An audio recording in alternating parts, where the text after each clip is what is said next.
আসসালামু আলাইকুম, সবাই কেমন আছেন? আলহামদুলিল্লাহ আমি ভালো আছি।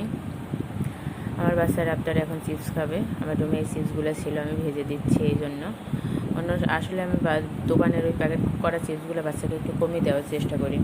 বাজার থেকে এই তেলে বাজার থেকে কিনে নিয়ে এসে যেগুলো বাসায় নিয়ে এসে ভাজা যায় ওইগুলো খাওয়াই ওকে আমি। ওইগুলোতে তাও কম ক্ষতিই হয়, সব কিছুতেই ক্ষতি আর কি করার। তারপর আজকে বৃহস্পতিবার, সপ্তাহে স্কুল শেষ হলো, শুক্র শনি ছুটি। এখন বাচ্চারা তো মহা খুশি। আর শুক্রবার আসলে আমার বাচ্চা বেশি খুশি হয়ে যায়। ওর সকালে ওঠা লাগে না, স্কুলে যাওয়া লাগে না। সকালে ওঠা যে ওর কী বিরক্তিকর বোঝাতে পারে না।